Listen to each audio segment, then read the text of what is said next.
Thank you all for coming here and spending your time with us on this afternoon. I, of course, am Bob Keith. I'm the Director of Library Law, State Aid, and Statistics at the State Library, and I am joined by my friends, my library friends, Jen Brenner, the Deputy State Librarian for Library Development, my new boss. So I have to be really good because she's here. Um, and then, as always, the two Pats, Pat Massey and Pat Tumulty. Say hi. Hello. And so we're also joined today by our special guest, Tiffany McClary, the what is your title? Director of Marketing or Director of Communications and Marketing. Communications and Marketing, and Brett Bonfield, the Executive Director of the New Jersey Library Association. They'll be presenting information on media training, why it's important, and how it works and everything like that. But before they start, I just wanted to remind everyone that if you have questions, and I hope you do, for Brett and Tiffany, they'll be taking them at the end of their presentation. But please put them in the Q&A section of the Zoom window, which is at the bottom of your screen. There's a Q&A button, and a window will pop up, and you can put your questions in there.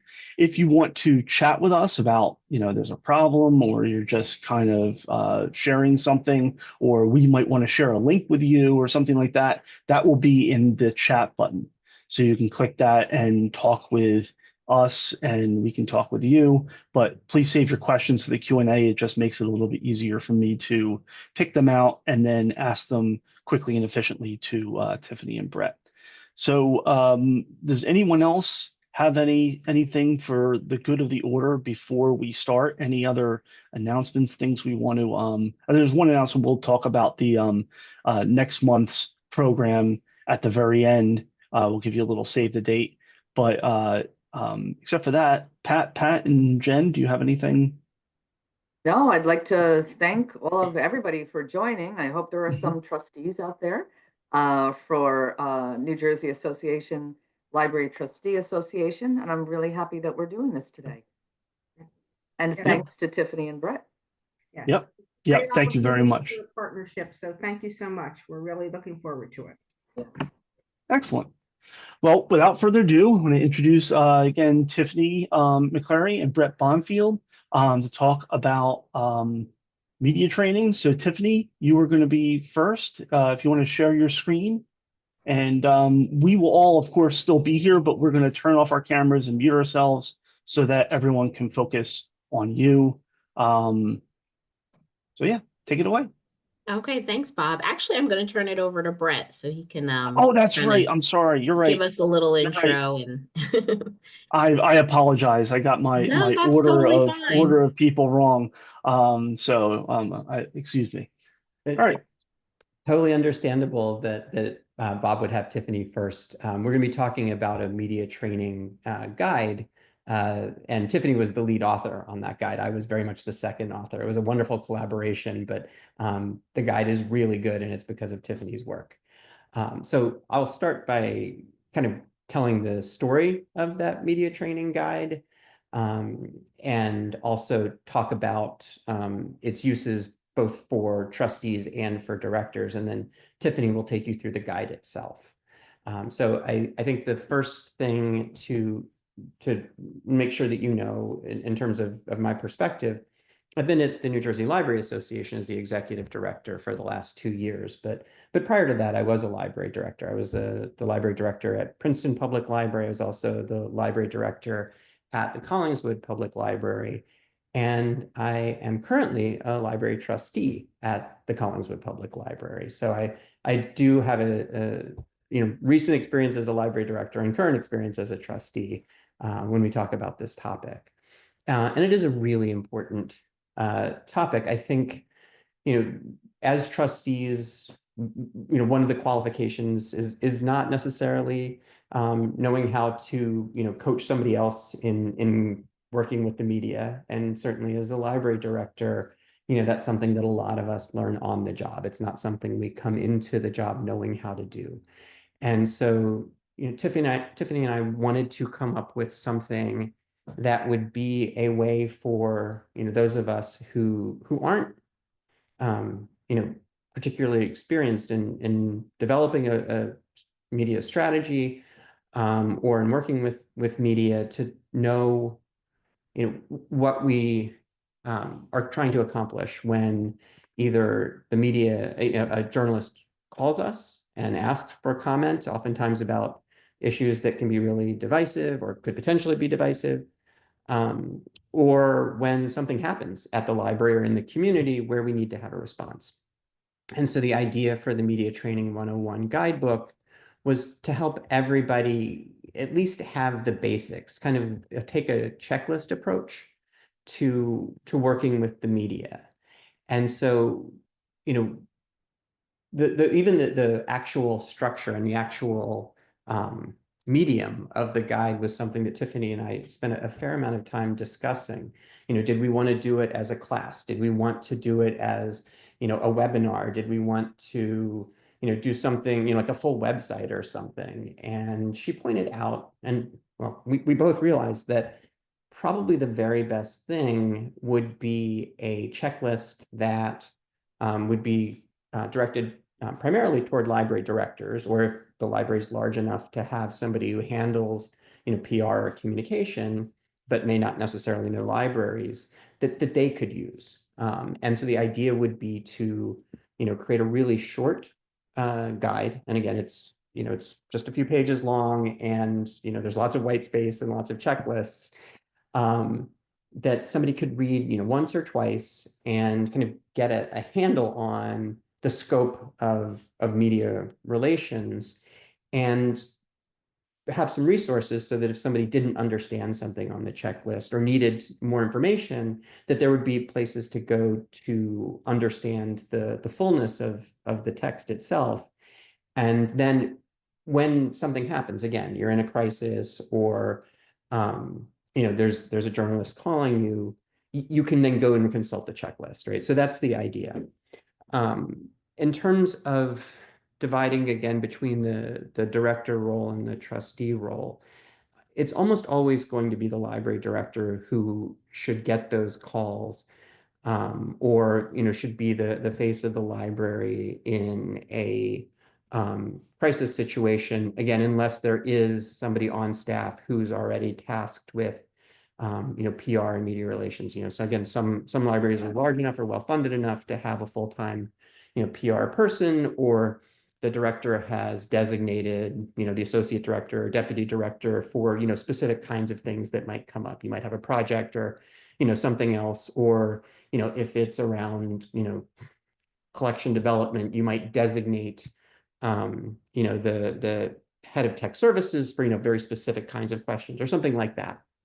But in general, the idea is everybody in the entire organization should know who to go to if there's a media request. And again, that should almost always be the staff person. Now, there will be the occasional exceptions, again, which should be determined in advance. For instance, if you have an interim director, or you just don't have a director in place, or again, there are very specific things where you've developed a strategy where it might be the president of the trustees or something who would deal with very specific questions around very specific topics, where again, you've worked it out in advance and everybody knows that that's the arrangement. So again, the idea for the guide is to help you know which questions to ask, have that, so essentially decision tree, right?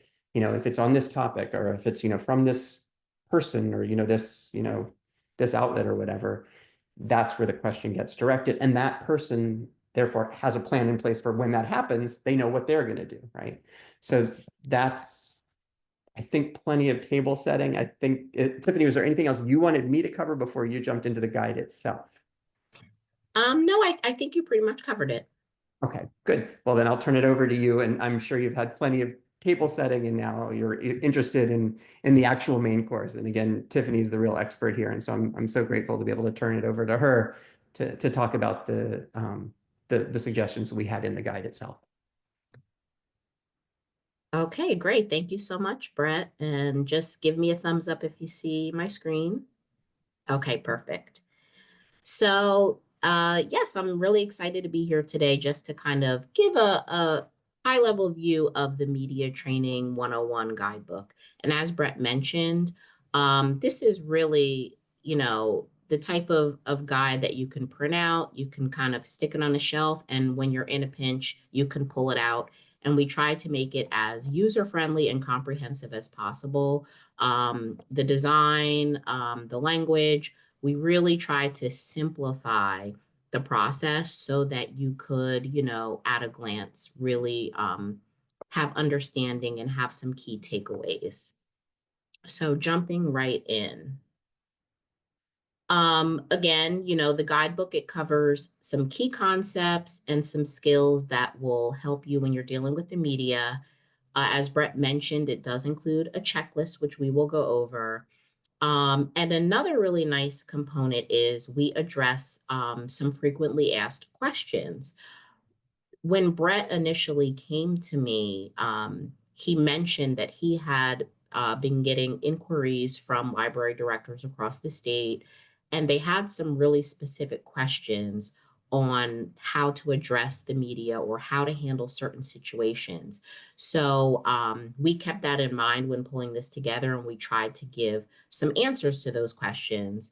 And then, of course, at the end, there is a small section that does include links to other resources that could be helpful from, different public relations societies and other, media organizations. We try to include a few links where you can go and maybe check out a blog or check out, some further reading materials. So let's dive into the checklist. These are the main topics that the guidebook walks through. And under each section, we really do give, we go into detail and we do a deep dive of everything listed here. So from just basically understanding the media to getting all of your key talking points together, preparing for and conducting your interviews, crisis communication, which I know is really can be a scary issue to dive into, a scary thing to approach for a library director, because you really want to get it right and you want to avoid publicly facing snafus as far as the media is concerned. So we really try to to walk you through that process. And then, of course, another aspect that we sometimes forget about is evaluation. So taking a look at things and making adjustments along the way. We were talking a little bit earlier before we launched the webinar, and we're just talking about how there really isn't a one size fits all approach. So something might work one year, and a couple of years later, you might be in a completely different situation. So really making sure that you're evaluating and going back and making adjustments along the way is really important. So the media and your message. So this really is going to be your starting point. So as a library director or as a communications person, a PR person, someone who is tasked with handling media relations at a library, it's going to be important to kind of do this research before you even get the inquiry from the journalist. You want to understand the various media channels that are available to you. You want to make sure that you have an understanding of your local reporters and really develop a rapport and a relationship there. There may be publications that really hone into subject matter areas of interest for your library, so you want to stay on top of that. Monitor the trends and issues that are taking place, and really develop a perspective for your library so that you can speak from that perspective and make sure that that perspective is held throughout your messaging. And there are various ways to craft that message. Again, you can take the approach where you're really focusing on the facts, you have statistics, you have examples and short illustrative stories or anecdotes that you have prepared that are shareable. We are in the time of sound bites and social media posting. So a lot of snippets sometimes are pulled, and you just want to make sure that you're not being taken out of context. So storytelling becomes really important, understanding how to effectively tell your library story, but at the same time, stick to the key messages. And don't forget the challenging questions. So there is a thing in media training that's called bridging statements. So how do you bridge or transition from a difficult question back to your main points, back to your key messages? You want this to be smooth and seamless. And the only way to really accomplish that is to be prepared. So these are all things that we should be thinking about before we are even approached by the media. This should just be a regular part of the communications plan for any public library. And now we're to the point where we have been invited to be interviewed. So how do you prepare? First step is you really need to do your homework and understand the background of not only the reporter, but also of the publication. And furthermore, make sure that you fully understand the scope and the nature of the interview. You don't want to get caught off guard. You want to know what the focus is going to be, what the outcome is going to be, so that you can, speak to those points. Asking questions is really important. I think there might be a little bit of a hesitation when you're dealing with a journalist, and you kind of tend to allow them to control the situation or to steer the ship. But you have to remember that you are in control of your library's message. The library director, the PR person, the communication person is in control. So there is nothing wrong with asking the interviewer, what questions are going to be asked. What is the direction of the story? You have a right to actually decline the interview, and we'll get into that. The guidebook actually does address that later on. I'll touch on that, when to say yes, when to say no. But you really don't want to be caught off guard. Practice. You do mock interviews so that you can practice delivering those messages and answering potentially challenging questions. And then during the interview, it's so important to stay on message, steer the conversation back to your main points, even if the interviewer strays. And you want to just be as clear and concise and straightforward as possible. So avoiding the common jargon that we like to use in library land, making sure that we have, those anecdotes and those stories at the ready, so that you can throw them in to, just add more color and add more context to whatever it is that you're talking about. And then your body language, just the simple mechanics of communication. So good posture, making eye contact, using positive body language. All of this preparation and all of this thoughtfulness, it really just reinforces your own confidence and the confidence that you have, conducting the interview, but also the confidence that your audience will have in you and in your credibility. So it's never good to just kind of wing it.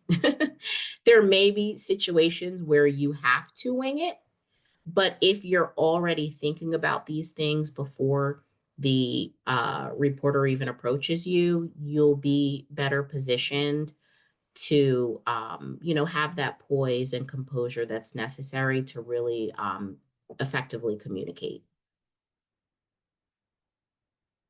Another aspect before I dive into crisis communication is we need to also remember that it's important to pay attention to visual details.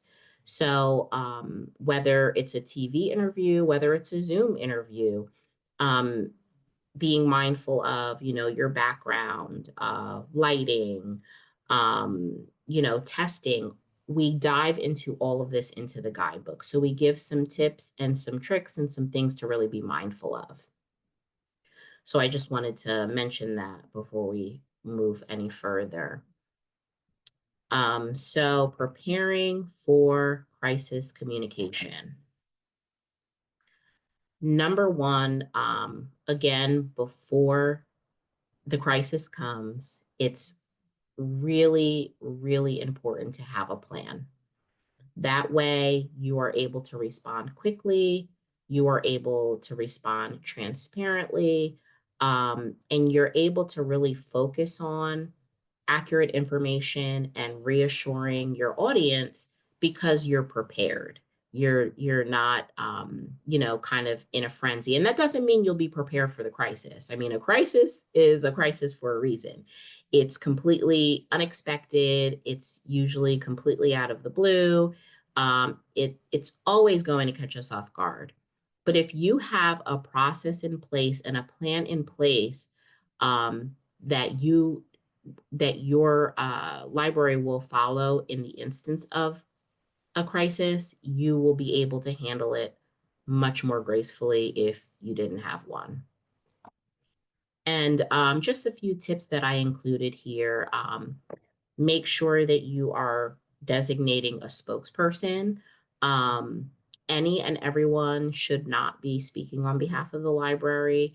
So maybe it's the library director, or maybe it is, a PR communications person, or maybe there's a subject matter expert that you have on staff that's able to address this particular issue. But it's very important that staff know who should be speaking and who should not be speaking. Again, the messaging, I think it goes without saying, in these instances, it's really important to refine those messages. And there are times where you may not have the situation under control. You may not even fully understand the situation.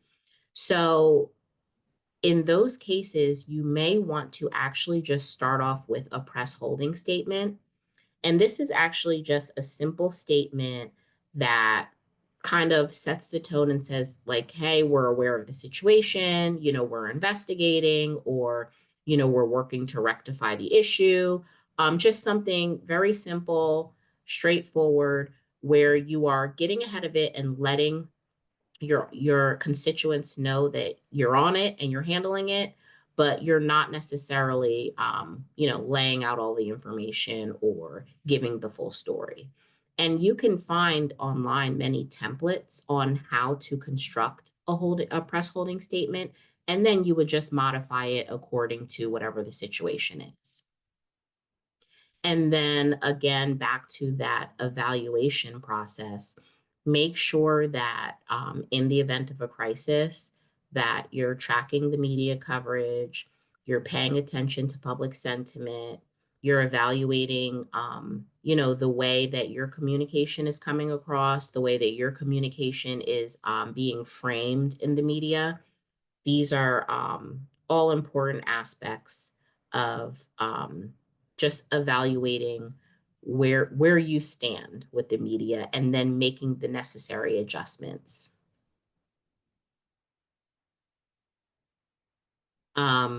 And yeah, I got a little ahead of myself because the next slide is on evaluating your performance. Some things to think about, be realistic. Are the messages coming across clearly? Because a lot of times we may think that we're communicating effectively, but you might read the article and it may come across completely differently than you intended. And those are the times where you'll have to go back and further refine those messages to try to be a little bit more effective. It's also important to get feedback from others. So reach out to colleagues, even outside of your library. Reach out to, I know, I'm sure Brett is always available for feedback. I'm available to give feedback. And, just be mindful of that feedback and be willing to make adjustments to your strategy.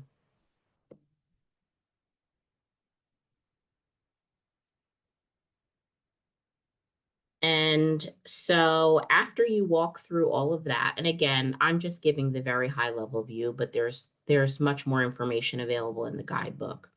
We get to the frequently asked questions. So, for example, I mentioned earlier, when should you accept an interview or when should you decline? So a lot of times, you may know full and well that you shouldn't take this interview, but you may be struggling with finding a tactful way to turn it down. That's included in the guidebook. There's another little kind of checklist here for when to say yes and when to say no. So we give some very specific examples of when you should be saying yes. If it's relevant, if it's going to bring your library some positive exposure, if it's within your strategic goals. So we really outline and explain when you should be taking an interview, and then also when not to take an interview. We give some examples, and I don't want to give it all away because I do want you to go and look at the guidebook. But we do, if there's a lack of control, if it's a controversial or sensitive topic that could damage your reputation, there are some very specific instances where it would not be beneficial to take the interview. So you do have a choice. And we do, again, outline that. And then, of course, giving you some tips on how to turn down the media interview in a tactful and professional way so that you can still maintain a good relationship with the media or with your local reporters. And also, there's always the issue of protecting the reputation of the library. So you can't just say no comment, which I know we see a lot out there, but there is a way to turn down an interview. We also go a little step further in the guidebook, and we do provide some sample responses that you can give. Literally, you can copy and paste the sample email response and then modify it for yourself or for your library or for your situation. Another big question that Brett was getting was, this whole on background versus off the record, just not fully understanding what that even means or what that implies, or, the dangers of going on background or going off the record. So we really, dive deep into that. We give definitions for each. So what does that even mean? What is the difference between going on background versus off the record? And what is the purpose? Because there are two very different purposes for this. A lot of this jargon is used without a full understanding of what these terms actually mean.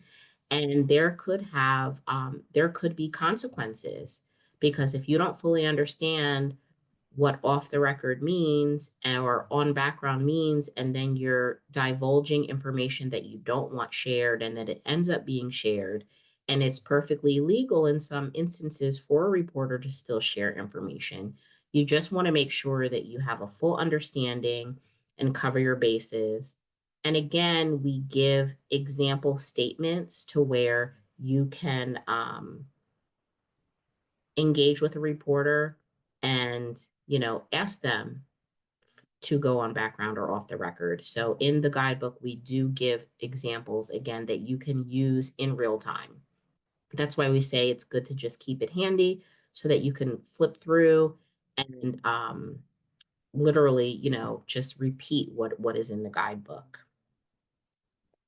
We also give some key considerations for going on background or off the record. There's like 6 bullet points in the guidebook that help you to clearly specify the terms, help you to ensure that you and the journalist are on the same page, tips for how to get things confirmed in writing. especially when you're discussing sensitive information. We did find that New Jersey is a one-party consent state. So it means that it is legal to record a conversation as long as one party agrees to the recording. So a journalist can record you without your permission and is not obligated to tell you that you're being recorded as long as you are both in the state of New Jersey. So when researching the guidebook, that was actually something new that I learned. I wasn't aware of that. So again, we include a lot of tips and tricks for you, background information, definitions, examples. So I highly encourage, if you're a library director, I highly encourage you to download the guidebook. You can get it on the NJLA website or on the state library's website. And if you're a trustee, I recommend that you encourage your library director to look into this. Another frequently asked question is, how should I phrase a response to an interview question? So we give some tips there, how to lead with impact and avoid tangents. And we dive a little deeper into the bridging techniques that I mentioned earlier. Keeping things simple, how to be authentic and confident, how to prepare. There's different types of interview questions. So some are fact-based questions where you can literally just answer the question based on facts and figures and numbers and statistics. But then you might be asked questions that are opinion-based, and it gets a little trickier there. So you're going to have to take the time to really think through and formulate your viewpoints that align with the key messages of your library. Again, those difficult questions, there are hypothetical questions that you may be asked. So think about some hypothetical scenarios that might be thrown on you, and how do you prepare responses that reflect, the strategic perspective of the library. And then there's always follow-up questions. So you may think that you've nailed it and you've answered a question, and then boom, they hit you with a follow-up question and they're probing deeper into the issue. So how do you prepare additional details or examples so that you can, again, reinforce those key messages? If a question's unclear or it seems to misinterpret your position, how do you prepare to clarify your points? These are all issues that we address in the guide. And then this is something that I actually hadn't considered, but Brett mentioned it when we were having those initial conversations. So how do you prepare for questions, or how do you answer the questions that actually don't get asked? So maybe you're expecting the reporter to ask you questions and it never comes up. So how do you build it in? How do you, weave in the questions that don't get asked so that you can still get your message out there? We have a section in here under the FAQs around who to consult during a crisis. So there might be, again, if your library is big enough and has the funding to have a public relations or communication person, they might have that subject matter expertise. But there might be other legal staff that you have access to. There might be consultants that you have access to that you can get help with handling, legal risks and compliance issues or any potential legal implications that might come with discussing a certain issue. And then there might be other subject matter experts in the field that you might want to tap and ask to weigh in and help you out with getting prepared to answer tough questions. And then lastly, we have here, I mentioned the holding statement earlier. So we do explain how to prepare a holding statement. So again, you might be tempted to simply just say no comment, but this really can be interpreted as being evasive. And it's always best to issue some sort of a statement, even if you don't have all the information, even if you don't want to release all of the information. It's important to share what you know, or what you're doing, and that will buy your library time until you've had the time to gather all of the facts. Another tip that we have in here would be preparing canned statements for staff. So a lot of reporters, they'll just, call the front desk, and someone unaware could just ramble off and share information that they have no business sharing, or share information that is inaccurate. So again, making sure that staff are prepared, making sure that there are canned statements that literally they can have a little piece of paper right by the phone, that they can just read. So, that's basically the high level view. And we definitely want to address the questions that have come in. I did include my contact information and Brett's as well, if anyone wants to email us any further questions. But again, we highly recommend that you download the guidebook, that, like Brett said, read it once or twice, shelve it, and have it at the ready so that you can go back and reference it whenever needed. Thanks very much, Brett and Tiffany. Really appreciate it. It was a great presentation and introduction to the guidebook. We posted, or a link was posted. One of our attendees beat me to it. Posted a link in the chat to the page on our website that has the link to the PDF of the guidebook, so you can go there and download that whenever you want and read through it. Currently, we only have one question in the Q&A, so if anybody does have any questions, please feel free to type them in now. The question is, how should libraries/trustees communicate about the White House administration's goals to cut funding and staffing for public libraries? So a little bit of a thorny subject nowadays, but it does, I think, have relation to media training. So, or maybe more broadly, how to communicate about any subject such as that. Why don't I jump first? Because we're actually going to have somewhat different answers, because again, for people who already know this, apologies, but I think a lot of people have a difficult time distinguishing between the New Jersey State Library, which is a government agency, and NJLA, which is a 501c3. We have different things that we can do, based on just, how we're constituted.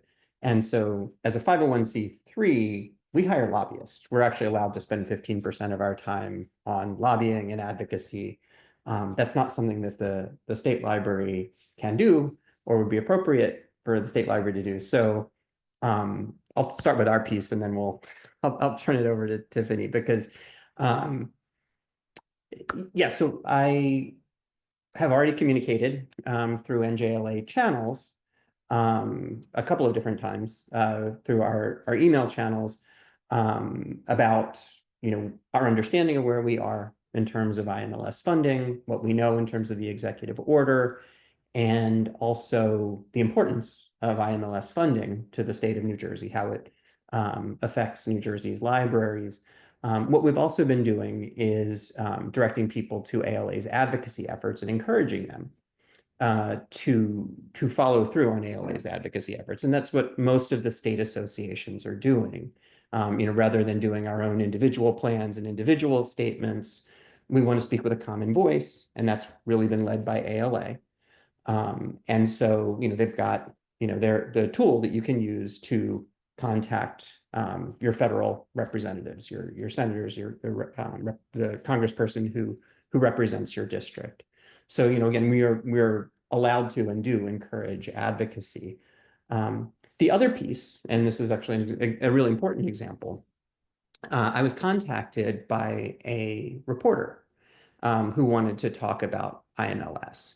And I wrote to the ALA office and said, well, this is not a New Jersey-based reporter. This is a national publication. It's a publication that tends to be favorable to libraries. I think they do really good reporting, and they do it in good faith. If it were someone that weren't in good faith or was not somebody I'd heard of, I probably wouldn't even have sent it on to ALA. But for this one, I thought they might want to control the story. And they said, no, actually, we've already got plenty of contacts. I think your story from New Jersey's perspective might actually be really useful, even though it is a national publication. And here are the points we hope you'll hit. So again, it was a chance for me to talk to the communications person at ALA, decide who should get back to the reporter, and what points we wanted to hit. So that's kind of our IMLS piece of it. I'll turn it over to Tiffany. And of course, there are others from the state library on the call too. So yeah. Yeah, and I actually will defer to Jen Brenner, but I will say, as the communications director at the state library, we are not allowed to advocate, so we play a very different role. Our state librarian did prepare a statement, which was shared with the library community. So staff at the state library really are not permitted to share much more information outside of what has been released. But Jen and Bob, I don't know if you have anything to add to that. Hey everyone, so I'm in a unique position in the fact that I was sitting on NJLA's Public Policy Committee and am a past president of NJLA, but now find myself newly hired at the state library. So advocacy is a little bit hard for me to decipher sometimes. But what I will say is that yes, the state librarian Jen Nelson did send out a statement about IMLS funding. We are holding the line right now. Nothing has been determined, and from what we are aware of, nothing has changed as of right now. The latest update was that the board of directors for IMLS did send a letter to the acting director of IMLS, letting him know what was statutory, which includes the state fundings, like the grants to states. So we can't really do anything other than that at this point. It's just sit and wait and see what's going on, but we will do everything we can with whatever it is we're given. But as directors and trustees, your stories are what's important, right? So even if you can't get in touch with your state representative, your federal representative, talk to your state representatives. They sometimes can talk to the federal representatives. So go local, tell them why the library is important to you, use your personal stories, and advocate that way. Because like I said, right now, even though there's an executive order that went out looking like he was going to gut everything there was of libraries, nothing like that has happened as of yet. So we just have to keep the faith, and we'll be prepared to handle whatever we need to handle. Soundbite over. So I kind of wanted to just take this question and make it more generic and say, do you, Brett and Tiffany, have any like strategies or tactics for for people in library, either directors or trustees, when they talk to a person from the media about an uncomfortable subject? It could be any uncomfortable subject. Is there anything that maybe you have a little preview of what's in the media relations guidebook, or anything else that you could say about just a generic thorny issue? You mind if I go first on that one? Okay. Yeah, so I think Tiffany did a really good job of kind of giving the high level advice that we've given in the guide. I want to give a little bit more of a concrete approach that's helped me. I always want to know, whether it's myself and I'm developing my own skills, or somebody that I'm working with and I'm mentoring them or coaching them, how do you take advantage of the skills you already have and then apply them to the situation?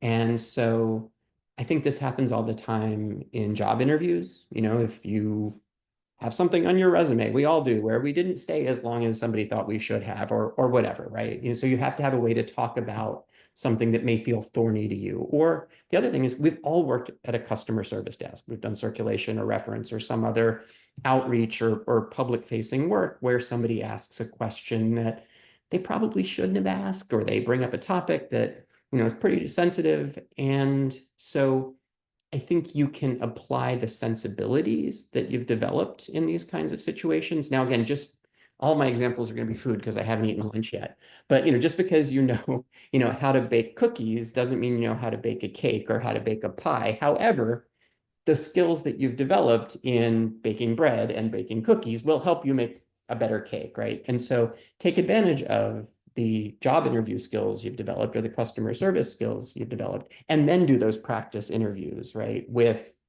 somebody who can help you get ready for a difficult question from a reporter, right? So again, you're not starting from scratch, right? You're starting from, already having a real competency in customer service and a different kind of interview when you do those practice interviews. And so that's how you get ready for, those thorny questions, right? Is you actually role play with somebody that you trust and you say, this is the question I'm afraid I'm going to be asked. And here's the answer that I prepared, and give it a shot. And they can tell you, or you can usually tell yourself, oh, that didn't sound good. What can I say better in this situation? Or how can I bridge to the points that I actually want to make? So that's where I would start. I'll turn it to Tiffany to do it better. No, that actually was going to that was a perfect segue into what I was going to say.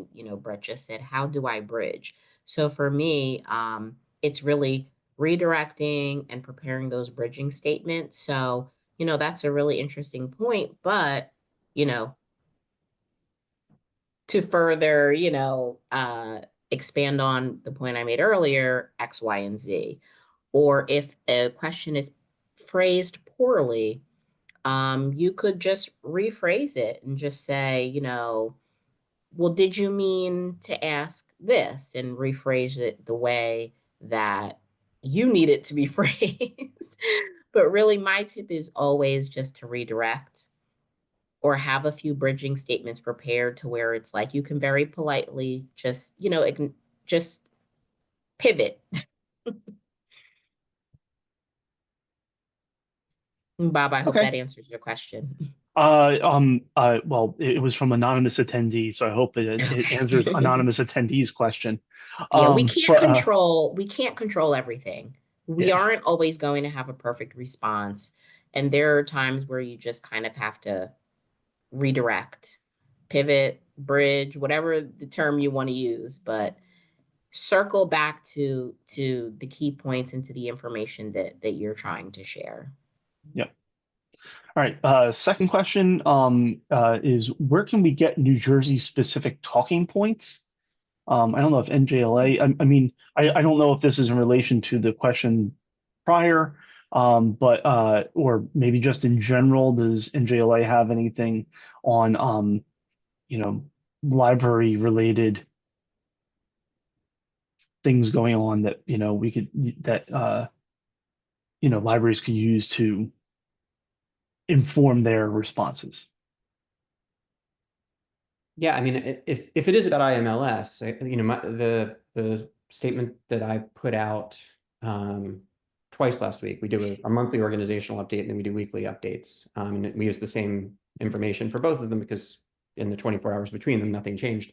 It's right on the website, and I would imagine that Jen Nelson's statement that came out on Monday is probably pretty easy to access on the website. And if not, you should definitely be subscribed to the state library's phenomenal emails anyway. I don't think we posted it. I think it was something she just shared to the library community. So yeah, so subscribe. I mean, again, if you're not already on the NJLA mailing list and on the state library mailing list, I mean, subscribe to them. And I mean, well, again, that's specific to IMLS. It's also a generic. Like anything that's important, we're going to put those out in our regular emails. Yep. Okay. Next and last question is from anonymous attendee. A member of the public asked the library board to make a statement in support of the New Jersey Freedom to Read law. My feeling is that the board should refer to our policies and how they support such freedom rather than making what is a political statement or embroil the board in such. But what do the panelists suggest? So, yeah, I mean, this is actually, again, going back to, just because a reporter calls or just because a member of the public calls doesn't mean that you have to do what they want you to do, that you don't have to comment on anything that they ask you to comment on, that you don't have to do the interview at all. Again, depending on, your communication plan and your board practices and your board policies, you don't even necessarily have to acknowledge it. Again, that's going to go board by board and community by community. But, it could be perfectly fine for, a designee from the board, probably the library director, to get back to this person and say, let's talk about what you have in mind and let's see, what would be satisfactory to everyone. And again, that actually, before turning over to Tiffany, I actually do want to go back to one other point that I wish I'd made a little bit more clearly early on, which again is the role of the board versus the library director. Yeah, I think it's very tempting. I hope that you've been really excited by this webinar and you get really excited by the guidebook and you go, gosh, we need to have a communication plan. My recommendation would be, if that's something that's really important to you, make it part of the annual review for the director that you want to have a communication plan. Don't expect them to have it ready for the next board meeting. Again, it can be an involved process and ideally involves conversation. So, again, whenever the annual review is, if you want to make that, one of the criteria that, and you've got a board committee that, develops the evaluation for the director, that's completely reasonable. And, as a library director and as a trustee, that seems like a really reasonable request. But asking somebody to have that ready within 2 weeks or a month or whatever, that can be a really big lift and probably won't lead to the result that anybody really wants. That said, it is entirely reasonable and was always part of my practice as a director and again as a trustee to report on media interactions. Again, we had a story in this paper, or we advertised this event in these places, or this reporter approached me and I did the interview or I didn't, and here's why. Again, I think that's a really useful interim step in terms of, again, helping the board and the director always be on the same page around whether it's, requests from media or from the public. So again, I want to make sure you leave with what I would consider reasonable next steps and reasonable sort of annual expectations for how to use something like the guidebook. So yeah, Tiffany, I'll let you answer the specific question, but I wanted to bridge to that a little bit. Yeah, and I mean, I don't really have that much to add. I do agree that just because one member of the public asked the board to make a statement doesn't necessarily mean that that's what needs to happen. I think that whatever the plan is, whatever the agreed upon plan is, which body is the designated body that is making statements, and what does that approval process look like?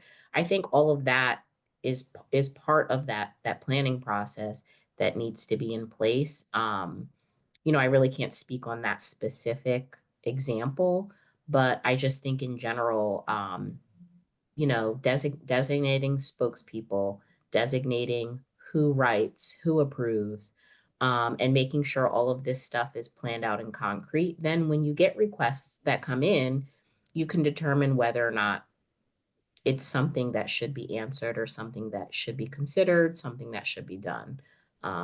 Jen, Bob, Pat, I don't know if anyone else has anything to add to that. And they may go into the same place, but I mean, the other thing is, of course, board meetings are open to the public, right?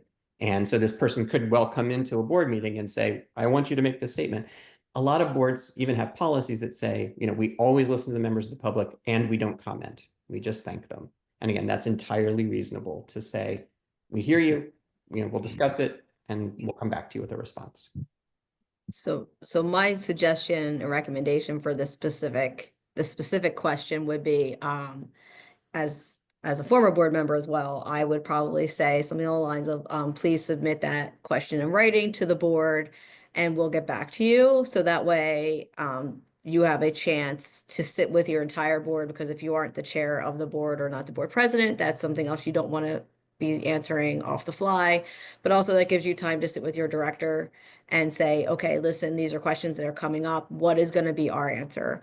And let's have a collaborative answer that we're both all going to use, so that this is our soundbite and this is what we're going to say, whether it's we're reviewing the legislation, whether it's, we're taking a look at it currently, we have no comment at this time, any of those things. You just want to make sure you're on the same page and that, don't get excited and don't get worried that the person's going to go back and be like, oh, well, they refused to answer me, so they must not be in support of it. Like, that's not true. That's why that's important that you guys, like they said, come up with a communications plan.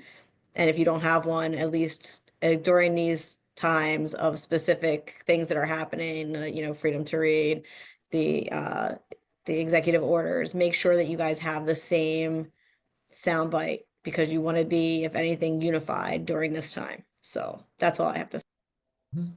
Yeah, Yes, I would agree speak with one completely. voice. Yeah, speak one, that what you said, Jen, is absolutely so true. I think I really believe that it is important, especially if trustees get emails or questions, that you do bring those back to the director and don't just start answering it on the fly, because you do really have to speak with one voice. And as Brett was mentioning about NJLA, NJLTA also can advocate. So we do send out updates for NJLTA members, and since NJLA it now has their new website and our communication system will be, I think, greatly improved. We sent out one last week, and we'll be sending out another one with a little bit more information, if there is any more information about IMLS funding. But yeah, we can advocate, and we do advocate. We do push out the same information often that NJLA does to their members, and use ALA as an advocacy forum for you to get in touch with your legislators. All right. Okay, so I said that was the last question. I lied. There's one more question. And this is a more general question, so I think Jen and Pat will be, and possibly Brett, be the ones answering this. Do all boards complete an annual or biannual review of the director, or is there another time frame? I know from what I know, it's usually an annual review that most boards do. I haven't heard of any other time frame than that, shorter or longer. Yeah, one of the responsibilities of trustees is to not only hire their director, but to evaluate their director. And as Brett mentioned earlier, it's really important that you have goals in place, that you don't just decide on the fly that, oh, or think in your head, oh, I really wanted the director to be able to do X, Y, Z, and you've never communicated this. So that it's helpful to set up annual goals for your director. And you might want to develop a self-evaluation for the director to take before either the personnel committee or the entire board reviews those responses. But yeah, it is really, really encouraged that you evaluate the director every year, because it's too easy to just let it slip and don't get it done. And then it can cause miscommunication, misunderstanding. So that is the recommendation. That being said, there's nothing legally binding saying that they have to have a evaluation. That's true. Some boards may choose to do it annually, some may choose to do it monthly, some may choose to do it every 5 years. I myself was a director for 4 years and never once had a formal review. So I mean, these are things that are at the discretion of the board. And the board will set their own timelines. So this is not something that is legally set in stone. It's just a best practice and suggested thing. That is so true. So much about library law. Yes, yes. Now there's no law saying that you have to do it, but it is best practice. Yeah. Okay, so one last thing before we go. I'm going to share my screen so that we can discuss our next meeting. And that is, hope you all can see that. The next training will be on April 23rd. It's going to be titled Advocacy and You Perfect Together, presented by Jean Marie Ryan, the director of the Keyport Public Library. And we're going to have two different sessions, one for directors at 1 p.m. and one specifically for trustees at 7 p.m. So we'll be putting those, I'll be making those Zoom webinars today, and hopefully either getting them out onto NJ Pub Libs and the NJLTA listserv either today or tomorrow, depending upon how fast I can type. And yeah, so that's it. Thank you all very much for being here and for all of your questions. And like I said, we will see you in April. Yes, yes, and thank you to Tiffany and to Brett. Thank you very much. And Yep. Bob for hosting this whole thing. So see you in April. Take Yep. care. All right. Bye-bye.